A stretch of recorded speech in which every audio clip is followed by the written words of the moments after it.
요한 1서는 에베소 지역을 중심으로 인근 교회들에게 쓰는 편지입니다. 이 당시 교회에는 이방인들과 유대인들이 같이 신앙생활을 하고 있었습니다. 유대인들은 여전히 율법을 잘 지켜야 한다고 생각을 했고, 이방인들은 율법이 뭔지도 모르는 사람들이 대부분이었습니다. 서로 자기 생활이나 습관들을 바꿀 생각들도 별로 없었습니다. 그래서 만날 때마다 서로 불편하기만 합니다. 뿐만 아니라 이 당시에 최근까지는 이 지역에 이단 거짓 교사들이 들어와 있었습니다. 그래서 이 교회들을 마구마구 뒤흔들어 놓고 나갔습니다. 아직도 가까이에 머물면서 교회들을 힘들게 하는 상황이었습니다. 요한 1서는 이런 상황에 놓인 성도들을 위로하기 위해서 쓰는 편지입니다. 2장 1절에 보면 이런 의도를 알 수 있습니다. 나의 자녀들아, 내가 이것을 너희에게 쓰면 너희로 죄를 범하지 않게 하려 함이라.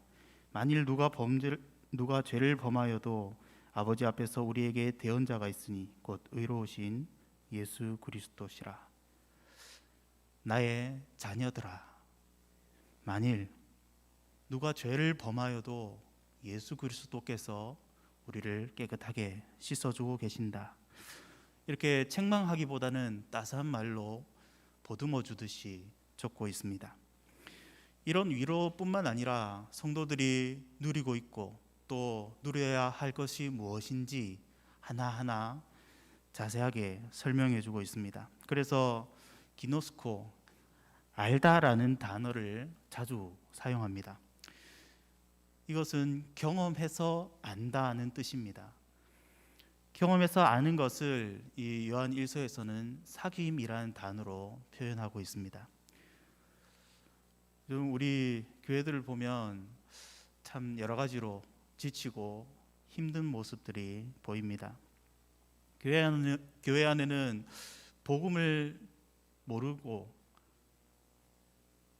무조건 충성하다가 몸도 마음도 지쳐버린 사람들도 있고, 또 복음을 몰라서 서로 자기 주장만 내세우면서 싸우다가 그렇게 깨어지는 교회들도 있습니다. 이런 교회의 모습들을 보면서 세상 사람들은 교회를 비난하기 바쁩니다. 그렇지 않은 사람들까지도 뭉뚱거려서 비난받고 있습니다. 오늘 말씀을 나누면서 복음이 무엇인지, 그리고 나는 복음으로 살아가고 있는지, 복음을 경험하고 있는지 한번 생각해 보면 좋겠습니다. 1절부터 4절은 우리가 무엇을 믿고 있는지에 대해서 말씀하고 있습니다. 우리는 무엇을 믿습니까? 먼저 1절에 보면 우리가 예수님을 보고 듣고 자세히 보고 손으로 만졌습니다. 이렇게 고백하고 있습니다.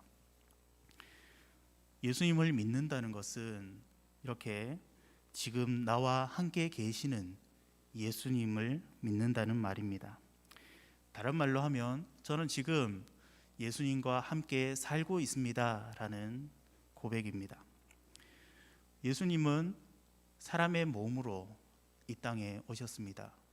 그래서 제자들은 예수님과 3년 동안 함께 살았고 예수님을 자세히 관찰하고 예수님의 말씀을 들었습니다. 우리도 그 예수님을 믿고 있습니다. 예수님은 지금도 우리와 함께 계시고 살아가고 계십니다. 요한 1서에서는 예수님과 함께 살아가는 것을 사귐이라고 표현하고 있습니다. 예수님과 사귐이 없는 사람, 예수님과 아무런 관계가 없는 사람은 천국과도 상관이 없습니다. 말로는 예수님을 믿는다고 말하는데 자기 고집이 아주 세고 자기 주장이 강한 사람들이 있습니다. 예수님이 아니라 자기 자신을 보여주고 또 사람들에게 내 말을 듣게 하고 싶어하는 사람입니다. 교회 안에서 자기가 원하는 것을 이루려는 사람입니다. 이런 사람이 많을수록 교회 안에는 크고 작은 갈등이 계속해서 일어납니다. 아니면 이 사람들끼리 마음을 모아서 같이 나쁜 짓을 하게 됩니다. 혹시 그런 교회가 있다면 그 사람들은 예수님과 사귐이 없는 사람들이라고 생각해도 될 것 같습니다. 자기 자신을 사랑할수록 예수님을 보여주기보다는 자기 생각과 신념을 강하게 주장하기 마련입니다. 요즘 우리가 요한복음을 묵상하고 있습니다. 요한복음에 보면 바리새인들이나 유대인 지도자들이 그런 사람이었던 것 같습니다. 이들을 향해서 예수님은 8장 21절에 이렇게 경고하셨습니다.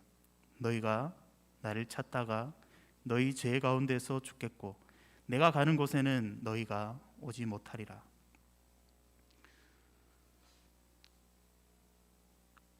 예수님을 믿는 사람들, 예수님을 믿는 우리들은 이렇게 고백합니다. 예수님은 태초부터 계셨던 말씀입니다. 1절에 보면 예수님은 태초부터 있는 생명의 말씀이라고 알려주고 있습니다. 생명의 말씀이라는 이 말의 뜻은 생명을 낳는 말씀, 생명을 주는 말씀이라는 뜻입니다. 예수님과 만나고 예수님의 말씀을 들은 사람들은 생명을 얻었습니다. 예수님이 이 땅에 오셔서 병든 사람들을 고쳐주셨습니다. 오병이어 기적으로서 사람들을 배불리 먹여도 주셨습니다. 예수님과 함께 있으면 먹을 것, 입을 것, 그리고 질병으로 죽을 걱정은 하지 않아도 되겠구나. 저분과 함께 있으면 우리가 살겠구나. 많은 사람들이 예수님을 보면서 이렇게 생각했을 것입니다. 그런데 예수님은 여기서 한 걸음 더 나아가서 나는 생명의 물이다, 생명의 떡이다, 생명의 빛이다 이렇게 말씀합니다. 예수님과 사귀는 사람은 이렇게 생명을 얻는데 한 번 죽으면 끝나는 생명이 아니라 죽어도 다시 살겠고 영원히 살아가는 생명을 얻게 됩니다. 예수님은 이렇게 우리에게 생명을 주시는 분입니다. 그래서 태초부터 영원까지 계시는 예수님과 사귀는 사람은 영원한 생명을 얻게 됩니다. 예수님과 사귀는 사람은 또 이렇게 고백합니다. 저는 예수님과 한 몸입니다. 요한복음 17장에 보면 예수님은 이렇게 기도하셨습니다. 나는 세상에 더 있지 아니하오나 그들은 세상에 있사옵고 나는 아버지께로 가오나니 거룩하신 아버지여 내게 주신 아버지의 이름으로 그들을 보존하사 우리와 같이 그들도 하나가 되게 하옵소서. 내게 주신 영광을 내가 그들에게 주었사오니 이는 우리가 하나가 된 것 같이 그들도 하나가 되게 하려 함이니이다. 우리와 같이라는 것은 삼위 하나님의 교제하심과 같이라는 말입니다. 그들도 하나가 되게 하옵소서. 성부, 성자, 성령 삼위 하나님이 계시는데 우리들도 그 사이에 끼워 주신다는 말씀입니다. 하나님 사이에 끼어서 하나님과 어깨동무하고 교제하는 자격을 주셨다는 것입니다. 여러분들이 생각하시기에 성부, 성자, 성령 하나님과 어깨동무한다는 것이 어떤 의미가 있습니까? 출애굽기 33장 20절에 보면 하나님의 얼굴을 보는 사람은 다 죽는다고 말씀합니다. 앞에 11절에 보면 모세는 하나님과 친구같이 대면하여서 교제했다고도 말씀하는데 이 모습만 보아도 우리는 참 부러움을 느낍니다. 와, 나도 하나님과 저렇게 교제하고 싶다. 하나님 저도 저렇게 대해주세요. 이런 생각 한 번쯤은 해보셨을 것 같습니다. 그런데 지금 우리들에게 하나님이 너는 내 얼굴을 보면 죽는다라고 말씀하시는 것이 아니라 그래서 삼위 하나님과 대면하고 어깨동무하고 교제할 수 있는 자격을 주겠다고 말씀하고 있습니다. 하나님께서 예수님을 대하시듯이 우리를 대해 주시고, 하나님께서 성령님을 대하시듯이 우리를 대하시겠다는 것입니다.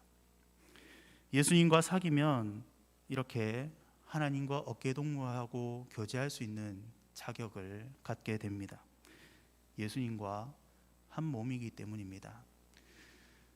우리가 사람들과 사귀어도 참 어린 아이들 또는 마음이 어려서 받은 사랑을 제대로 표현하지 못하고 돌려주지 못하는 사람들과 있으면 마음이 어렵습니다. 하지만 마음이 잘 통하고 받은 것에 감사의 표현을 잘하는 사람, 그리고 내가 주는 사랑을 그 사람도 나에게 온전히 돌려줄 수 있는 사람과 있으면 아주 즐겁습니다. 우리는 죄인이기 때문에 하나님의 사랑을 받기만 하지 하나님께 사랑을 돌려드리기에는 여전히 부족하고 연약한 때가 많습니다. 하지만 예수님과 사귀면 우리도 예수님처럼, 성령님처럼 하나님의 그 사랑에 온전히 반응해서 하나님과 사랑의 교제를 나눌 수 있게 된다는 것입니다. 이런 교제는 한 가지 특징이 있습니다. 하나님의 사랑을 온전히 주고받는 그것입니다. 뒤에 요한복음 17장 26절에 보면 이렇게 말씀합니다. 내가 아버지의 이름을 그들에게 알게 하였고 또 알게 하리니 이는 나를 사랑하신 사랑이 그들 안에 있고 나도 그들 안에 있게 하려 함이니이다. 나를 사랑하신 사랑이 그들 안에 있다. 이 말은 앞에 23절에 조금 설명을 해주고 있습니다. 나를 사랑하신 같이 그들도 사랑하신 것을 세상으로 알게 하려 함이로소이다. 우리를 사랑하시는 마음이 예수님을 사랑하시는 그 마음과 같다는 뜻입니다. 우리가 그 사실을 깨달을 수 있게 해달라고 기도하시는 것입니다. 여러분들 옆에 있는 성도님들 향해서 이런 기도 해보신 적 있으십니까? 하나님 아버지, 내 옆에 있는 이 형제, 이 자매님을 예수님만큼 사랑하시죠. 그 사랑을 저도 알고 저 형제 자매도 알 수 있게 해주세요. 이렇게 같이 기도하는 우리들 되면 좋겠습니다. 이 포스터를 하나 보시면 여러분 익숙하실 겁니다. 사랑의 원자탄 손양원 목사님의 이야기입니다. 자기 아들들을 죽인 청년을 용서하고 양자로 삼으셨죠. 영상을 하나 짧게 보겠습니다.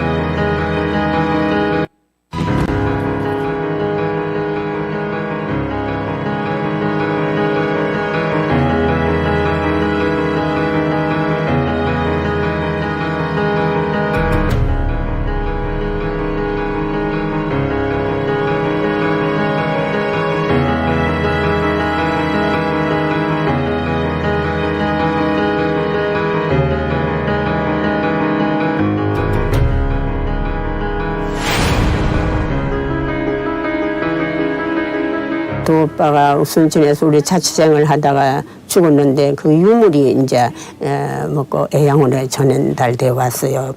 그럴 때 아버님이 큰아빠 교박 붙들고 작은아빠 교박 붙들고 하면서 부들부들 떨면서 우시대에 눈물이 뚝 떨어지면서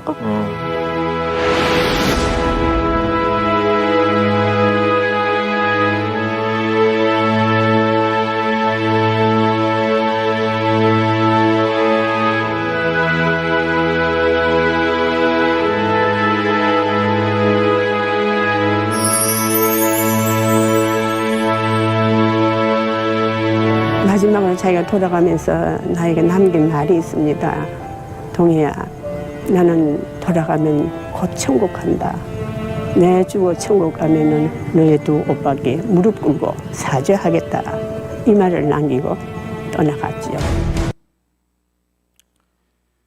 이렇게 하나님께서는 우리들에게 자기 사랑을 먼저 보여주셨습니다. 근데 정작 우리는 하나님과 관계가 끊어져 있기 때문에 아무런 감각이 없습니다. 나면서부터 죄인이었고 또 죄인으로 살아가기 때문에 그렇습니다. 예수님과 사귐이 없는 사람은 죽은 사람입니다.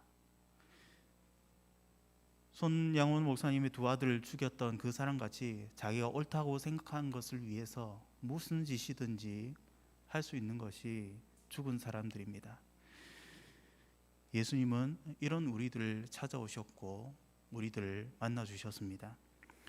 예수님을 보고 듣고 경험하는 사람, 예수님과 사귀는 사람은 이런 하나님의 사랑을 받은 사람이고 이 사랑을 누릴 수 있는 사람입니다. 이런 사랑을 아는 사람은, 이렇게 하나님과 사랑의 교제에 들어간 사람은 이 사랑으로 다른 사람들을 섬기게 됩니다.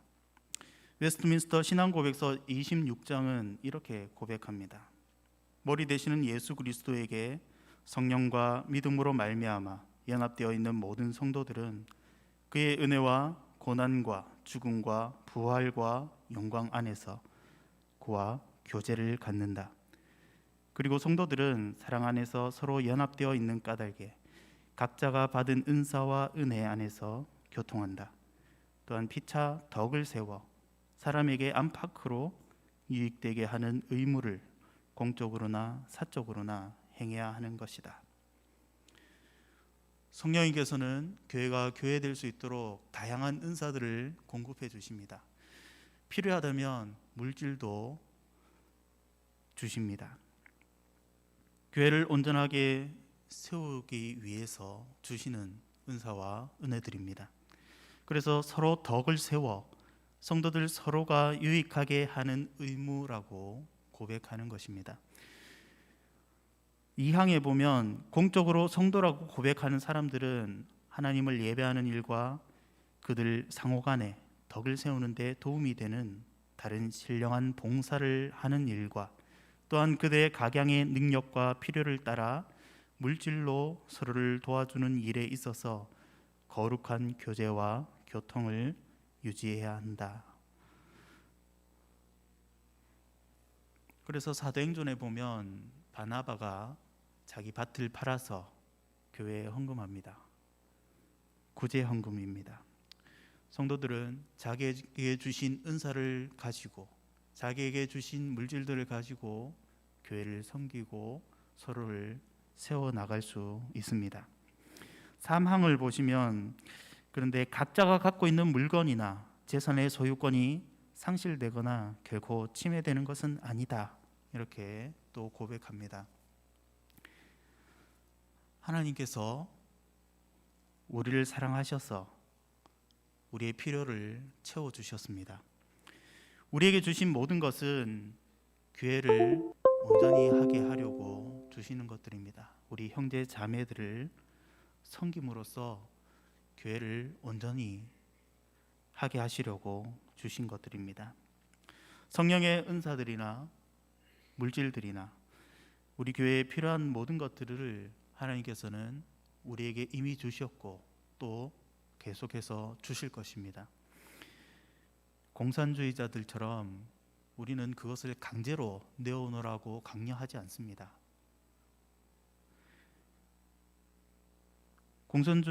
공산주의자들은 손양원 목사님의 두 아들을 강제로 뺏어갔습니다.